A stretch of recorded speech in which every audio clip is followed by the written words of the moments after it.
नमस्कार। आज हम धर्म ग्रंथों से एक बहुत ही जबरदस्त कहानी सुनने वाले हैं। ये कहानी है एक देवता के गुस्से और एक गांव के रक्षक की, दोनों के बीच एक अविश्वसनीय टकराव की। ये एक लाइन ही मतलब पूरी कहानी बयां कर देती है ना। इससे हमें सीधे पता चलता है कि कहानी का मुख्य झगड़ा क्या है और स्वर्ग के राजा इंद्र सोच क्या रहे थे। उनका जो घमंड है वो इस एक लाइन में साफ झलकता है। तो सवाल ये है कि ये सब शुरू कैसे हुआ। अच्छा, तो बात एक पारंपरिक यज्ञ की थी। हुआ ये कि वृंदावन के ग्वालों ने कृष्ण की सलाह पर इंद्र के लिए जो यज्ञ होना था उसे रद्द कर दिया और बस यहीं से सारा मामला बिगड़ गया। और यहाँ देखिए दोनों के सोचने का तरीका कितना अलग है। इंद्र के लिए ये सीधी सीधी बेइज्जती थी, उनकी सत्ता को चुनौती। वहीं कृष्ण के लिए ये एक मौका था इंद्र को सबक सिखाने का कि झूठा घमंड क्या होता है।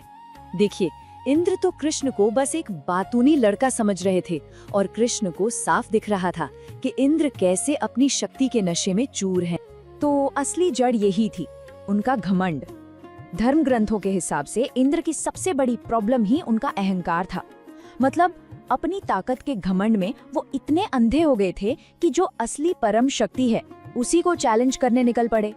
और यहीं पर इंद्र का गुस्सा एक भयानक बदले की आग में बदल जाता है। अब कहानी एक बहुत ही गंभीर मोड़ लेने वाली है। आप सोच भी नहीं सकते कि इंद्र का गुस्सा किस लेवल पर था। उन्होंने एक छोटे से गांव पर वो बादल भेज दिए जिनका इस्तेमाल पूरी दुनिया को खत्म करने के लिए होता है। मतलब एक छोटे से गांव के लिए इतनी बड़ी, इतनी भयानक सजा। जरा सोच कर देखिए वो मंजर। खंभों जैसी मोटी धार में लगातार बारिश हो रही है, रुकने का नाम ही नहीं ले रही। साथ में ऐसी ठंडी हवाएं चल रही हैं जो हड्डियों तक को कंपा दें, और ऊपर से लगातार बिजली कड़क रही है, गरज रही है। वृंदावन के लोगों के लिए ये एक जानलेवा मुसीबत बन गई थी। और इसका नतीजा बहुत ही भयानक था। लोग ठंड से कांप रहे थे। बेचारे जानवर, खासकर गायें, उनकी जान पर बनाई थी। सब कुछ पानी में डूब गया था। ऊंची नीची जमीन का कोई फर्क ही नहीं बचा था और उनके पास मदद के लिए कोई और था भी नहीं। ये सचमुच जिंदगी और मौत का सवाल था। अब कहानी में आता है एक टर्निंग पॉइंट। जब सारे गांव वाले लगभग हिम्मत हार चुके थे, तब उन्होंने अपनी आखिरी उम्मीद की तरफ देखा। सोचिए, एक देवता का इतना भयानक कहर बरस रहा है, लेकिन फिर भी गांव वालों का कृष्ण पर विश्वास टूटा नहीं। उनकी प्रार्थना में डर जरूर था, पर उससे कहीं ज्यादा भरोसा था, प्यार था। और कृष्ण, वो तो सब समझ गए।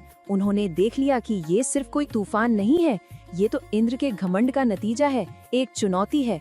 वो समझ गए थे कि इंद्र बस खुद को सबसे बड़ा साबित करने में लगे हैं। और तब कृष्ण ने फैसला किया कि अब कुछ करना होगा। उनका मकसद सिर्फ अपने गांव वालों को बचाना नहीं था, बल्कि इंद्र का ये झूठा घमंड तोड़कर उन्हें एक सबक सिखाना भी था। तो चलिए अब कहानी के उस हिस्से पर आते हैं जो सबसे शानदार है, क्लाइमैक्स। वो पल जहां एक चमत्कार होता है, और यही वो पल है जो इस कहानी को हमेशा के लिए यादगार बना देता है। हालात बहुत ज्यादा खराब थे। ऐसा लग रहा था कि पूरा गांव तबाह हो जाएगा, और ठीक उसी वक्त कृष्ण ने कुछ ऐसा कर दिखाया जिसके बारे में कोई सोच भी नहीं सकता था। एक ऐसा चमत्कार हुआ जिसे देखकर देवता भी दंग रह गए। भगवान कृष्ण ने पूरे के पूरे गोवर्धन पर्वत को सिर्फ एक हाथ से उठा लिया।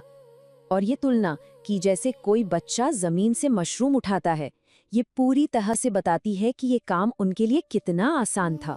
सोचिए, कहाँ इतना बड़ा पहाड़ और कहाँ कृष्ण का उसे ऐसे उठा लेना जैसे कोई खिलौना हो। ये उनकी दिव्य शक्ति को दिखाता है।